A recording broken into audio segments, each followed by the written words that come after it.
हमारा राजा, हमारा परमेश्वर नम्र है, हमारे लिए उद्धार लेकर आया है। आमीन। यही तो मिस्ट्री है। This is the mystery. वो स्वयं महायाजक बन गया He himself became the और high स्वयं priest बलिदान बन गया। and himself became the sacrifice. चढ़ाने वाला भी वो है He is the sacrificer और बलिदान भी वो है। and he himself is the sacrifice. जिस दिन आप सुसमाचार को समझ जाओगे ना, The day you understand the gospel, it's so beautiful, वो बहुत खूबसूरत it's है, so glorious. इतना महिमा The से more भरा। you know it, जितना जानोगे the more you will know how wonderful our God is, उतना जानोगे हमारा प्रभु कितना महान है, कितना अद्भुत है, और वो कितना प्रेम करने वाला है। and how loving he is. Jehovah has become my Yeshua. यहोवा मेरे लिए ये मेरा यीशुआ बन गया है। Jehovah has become my Yeshua. वो जेहोवा जिसके लिए लिखा है स्वर्ग तेरा सिंहासन, पृथ्वी तेरे पैरों की चौकी है। That Jehovah has become my Yeshua. वो जेहोवा जिसके लिए लिखा है कि उसके हथेली में पूरा ब्रह्मांड है। That Jehovah has become my Yeshua. Amen.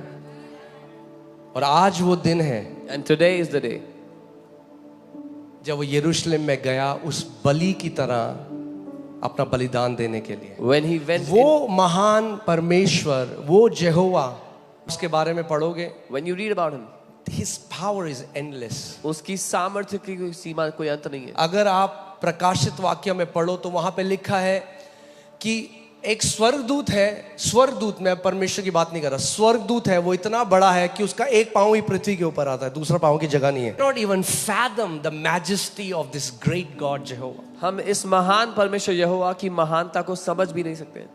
The Bible says mountains will melt like wax even in his presence. His power is endless.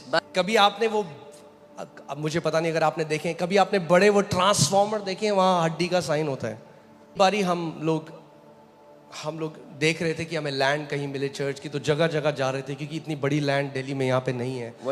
तो एक आउटस्कर्ट्स में एक जगह गए तो वहाँ पे हाई टेंशन वायर्स जारी होती है। पहली बार मैंने लाइफ में उसमें इतनी डरावनी आवाज आ रही थी, this very high powerful wires, उससे ऐसी बिजली की आवाज आ रही थी। आप ये सोचो, ये कंपेयर करना कुछ भी नहीं है उस परमेश्वर के सामने जिसके लिए लिखा है वो परमेश्वर ऐसी अगम्य ज्योति में विराजमान है जहां कोई मनुष्य प्रवेश नहीं कर सकता।